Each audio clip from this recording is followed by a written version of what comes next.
If the most interesting thing about your podcast episode is the name of your guest, it's probably not a very interesting episode. Here's why you need to think more about your angle and your title.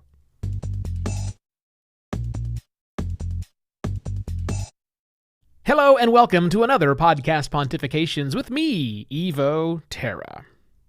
Since it's midweek and I just finished that big, long 10-episode miniseries, I'm doing a one-off today and another one-off tomorrow to wrap up the week. And today's one-off is about the title you, the working podcaster, choose for your episodes. Look, titles are hard. I've been in digital media long enough, like since the late 90s, to know that titles are a challenge for everyone. But every piece of web content needs a title. You know that. And it needs a title that is in some ways descriptive. A title that entices someone to click. A title has to do a lot.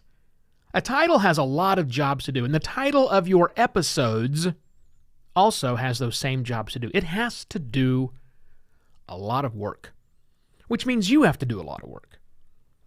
Now, the challenge that I see, most of the clients that I work with don't have the time to really become expert podcasters. That's what they're hiring me to do.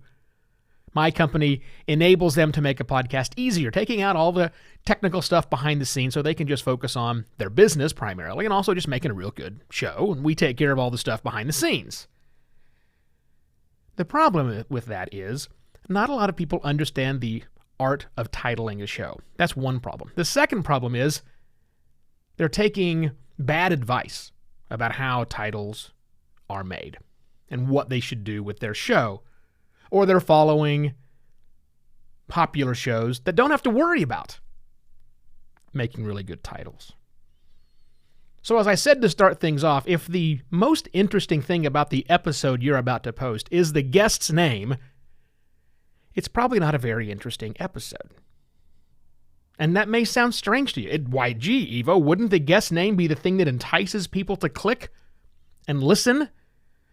No, probably not, because if it's a very big-name guest you have on the show, well, then they've probably heard that big-name guest talk a lot of different times. And so while I'm sure you're very happy that you landed Elon Musk for your show, you know, it's not like those of us that like Elon Musk don't have a lot of options when it comes to listening to or reading from Mr. Elon Musk. So the fact that he's on your show, if we're a fan of your show, great. But you know what? If we're a fan of your show, we're going to listen anyhow.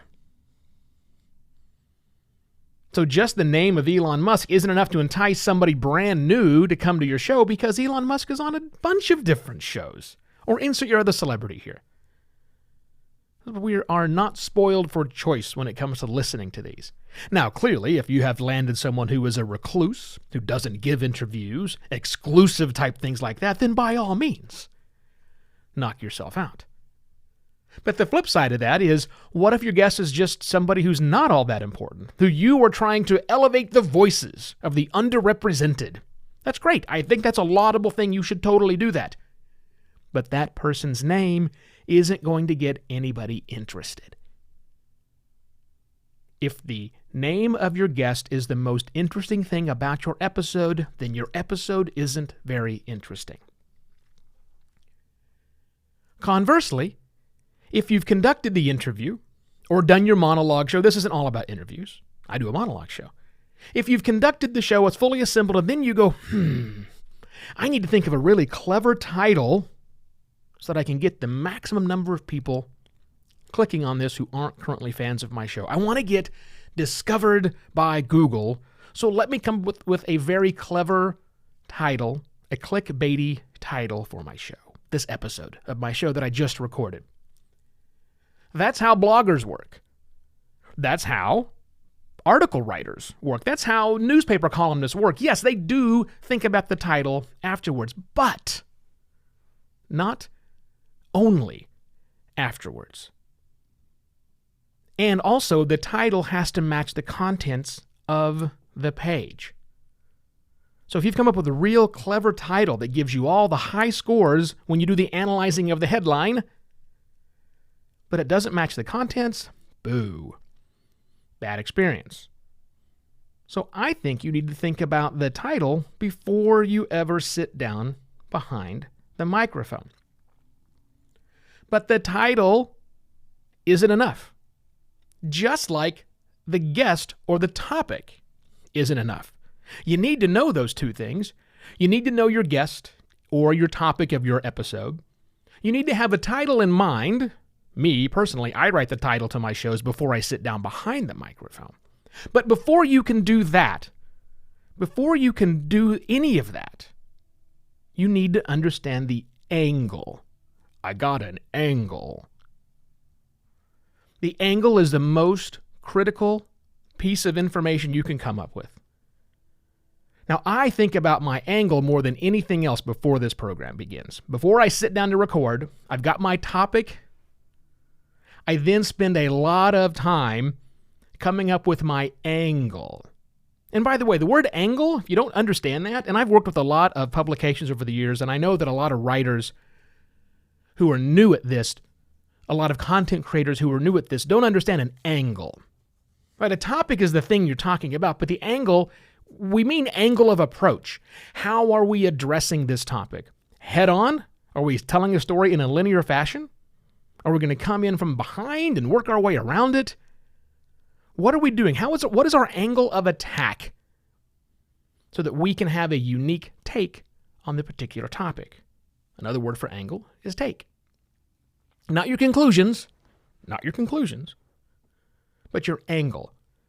What is the approach you're going to take? Now that to me is the most important thing you can figure out. What's my angle? And I get that if you're doing an interview show, you may not know the full angle until you sit down with the guest. But I promise you, you should have an angle before you sit down with the guest. Even if you decide to change course mid-interview, that's fine. You need an angle. And that angle helps direct your questions and your commentary. And that angle is where you should start your program. Every time I hear a show, an episode of a show, either my clients or somebody else's show, where the host starts by saying, "Guest, introduce yourself." Or, "Guest, tell me where you grew up." That tells me, that signals loud and clear, no angle. Prepare for just long biopic, no angle. You got to have an angle. Me, I have the angle, I have the topic, and I have the title all done before I sit down to record a show. Because once you've done that, now you know where the interesting bits lie, what you're trying to get to, and you've effectively communicated those to your audience through your title. Your title is super important. Your angle is more important. And your title should reflect the angle of your show. That's the message for today. Rework your titles, people. Spend a little more time on your angles first before you record, and your titles when it's all said and done. Or ahead of time, like I do. That's the thoughts. 3 things before I let you go. 1, I'd love to hear what you think the angle of your episode is, how you struggle with that. You can comment right here. You can also go to flick.group/podcastpontifications. That's a private group where, for free, you can communicate with me and other listeners of the show. If you want to show your support for me, go to buymeacoffee.com/evoterra. And then finally, if you are in business and you say, "Angle? Titles are bad? Wait, what? How can you help us, Evo?"